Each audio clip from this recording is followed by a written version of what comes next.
Good afternoon, this is Dr. McDaniel. It's Monday, May 20th, and as the presentation for today, as the announcement stated, I'm going to speak about copper IUDs.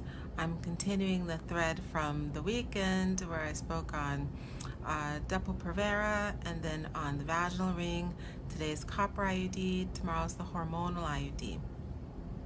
Later this week I will be answering a viewer question about early early delivery, so preterm labor, preterm delivery. That'll be at the end of the week.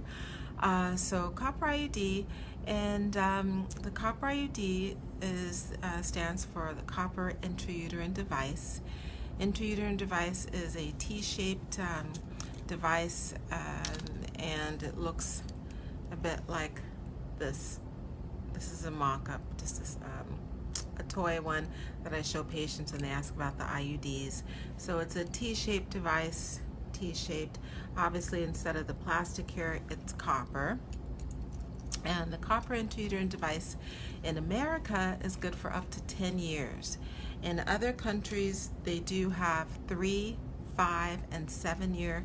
I've even heard of or read of a 12-year copper IUD, but the one here in the States is produced by one company. That's the Paragard company, and it is good for up to 10 years. Needless to say, you can remove the IUD whenever you want, but the longest you should keep it, the shelf life in the uterus, is 10 years. The IUD is supposed to be placed with the menstrual cycle. That's for two reasons. One, we know someone's not pregnant if they're on their cycle when we place the IUD. There have been quite a few instances of people making allowances, placing the IUD outside of the cycle, just doing quick pregnancy tests, and of course, lo and behold, that person was pregnant. It was just too early to detect it on the pregnancy test. So if someone's on their cycle, it's obviously they're not pregnant when they're on their cycle. And the second reason for placing it with the menstrual cycle is because the cervix is very, very tightly closed throughout the month, except twice. When you're ovulating, it's a little bit looser, a little more pliable, and when you're menstruating, it's looser, a little more pliable. As the menses is egressing, it's easier to place things into the uterus. The cervix is more accommodating. So if the IUD is placed without the menstrual cycle, we always have to dilate the cervix, stretch it, open it in order to place the trocar for the IUD. That stretching and dilatation of the cervix is what causes a lot of the pain, cramping, and the horror stories you'll read about on the internet. If someone's on their cycle, it's more pliable, so the cervix is easier to dilate, easier to stretch. There's less pain and cramping associated with it. And once the trocar is placed, the IUD is slid through that trocar into the uterus. There is a string, as this mock-up shows. There's a string that goes with the IUD, and it's that string. We cut that to about this length that's shown in the mock-up. We cut that string to about that length that's shown in right here, because that's a way that one can check to confirm that the IUD is still in its correct position, and that string is also used to extract the IUD when someone wants to stop using the IUD as their form of contraception. Now, the main reason why women who have the copper IUD remove it earlier than they anticipated they would remove it, earlier than the 10 years, or earlier than the time frame that they wanted to use it for contraception, is because copper is a very stimulating element. We don't actually have the physiology or the mechanics of it, but copper is very stimulating, and everyone who gets the copper IUD will have heavier, longer menstrual cycles. It will usually add about 2 days in length to whatever your natural cycle length is, and it will add about 50% heavier flow for the second day, the third day, and the fourth day of the menstrual cycle is usually going to be about 50% heavier, and of course you'll add the 2 days longer.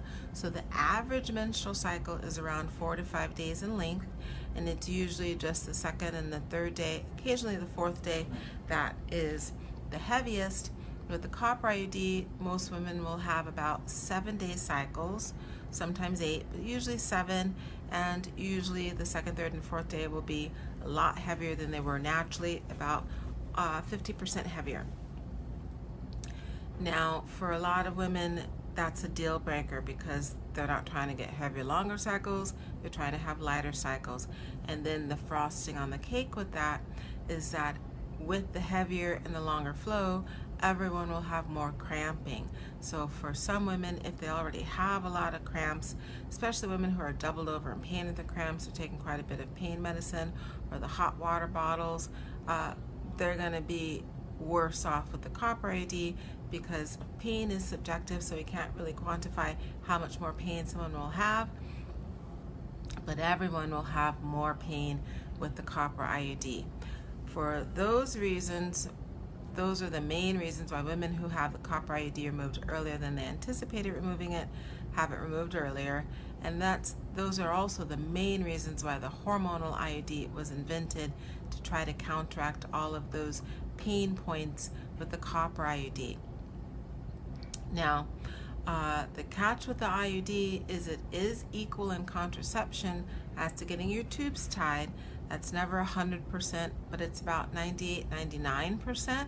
So technically, between 0.5% up to potentially almost 2% of women who have their tubes tied, as well as the copper IUD, the happy medium is around 1%, will have pregnancies occur. And if someone has a pregnancy occur with the IUD, that's a big deal because the majority of those pregnancies will be ectopic pregnancies or tubal pregnancies, which can potentially be life-threatening. So if someone has an IUD and they have signs or symptoms of a pregnancy, that should be checked out straight away. If the pregnancy is identified within the first 5 weeks, we can predominantly treat those with medication, methotrexate. I'll go into that at a future session. If the pregnancy is caught after 5 weeks, the majority of the time that will have to be a surgical procedure to remove the pregnancy. That's called a salpingostomy, or to just remove the tube itself. That's called salpingectomy. And needless to say, that will be done in day surgery. It's with camera laparoscopic or keyhole surgery. And likewise, a small percentage of women will not be able to keep their IUD. The uterus will spasm, it'll cramp, it will contract, and it will spit the IUD out. That occurs less than 6% of the time, but someone's going to be in that small percentage, and we call that spit out an expulsion. Likewise, a smaller percentage of those women where the uterus cramps and spasms and contracts, instead of the IUD being spat out or expulsed, it will pop through or puncture through the uterus. We call that pop through or puncture through a perforation. Perforation is a big deal, and there was a class action lawsuit around, feels like it was around 2002 to 2004. They had all of the billboards and the commercials with the lawyers checking to see if people would volunteer to be a part of the class action lawsuit for perforation. They were saying that the women were saying that they were never told before the IUD was placed that there was a possibility, and this goes for the copper as well as the hormonal, a possibility that the IUD would puncture through the uterus. Needless to say, had they been told that, they would have never gotten the IUD placed.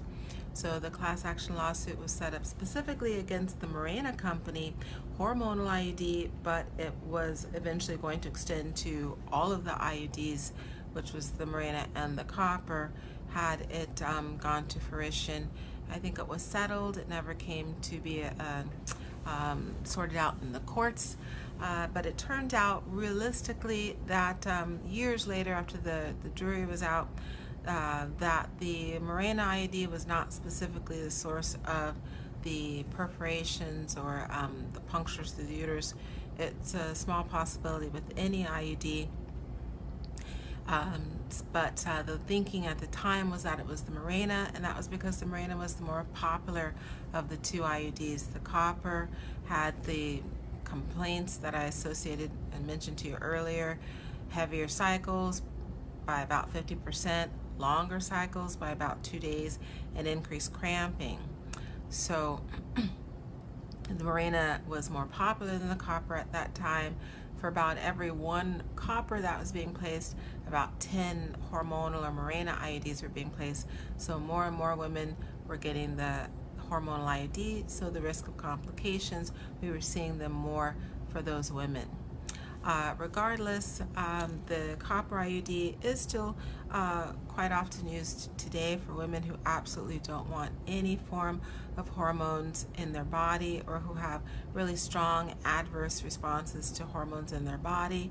The copper is the obvious choice, provided one is okay or comfortable with those three potential issues, which is the heavier, longer cycles, which will always be the case, and the increased cramping or pain, which will always be the case. The only question is, will the threshold be lower or higher, and will someone be able to tolerate those side effects as an individual? If someone has light, short cycles naturally, they only have 2 to 3 day cycles, might not be a big deal. But I have had, women who naturally have 7 to 8 day cycles. They have 9 to 10 day cycles on the non-hormonal or the copper IUD, and they still keep the IUD. So it's an individual cutoff as to what's a deal breaker versus what's not a deal breaker. So the copper IUD is still an adequate and an obvious possibility for women who don't want to take the pills every day, don't want to do the ring or put their fingers in the vagina for the ring every month, don't want to do the shots because of the resultant side effects, potential side effects of the shots. Copper IUD is a good option. So tomorrow I'll speak about the hormonal IUD, which is progesterone. Hope that's been helpful information on the copper IUD, the Paragard IUD specifically. This is Dr. McDaniel at GYN Corner. Please check out the YouTube channel. That's also GYN Corner on YouTube, where everything is nicely sorted out. It's labeled with the titles. Thank you. Have a good rest of the day. Bye.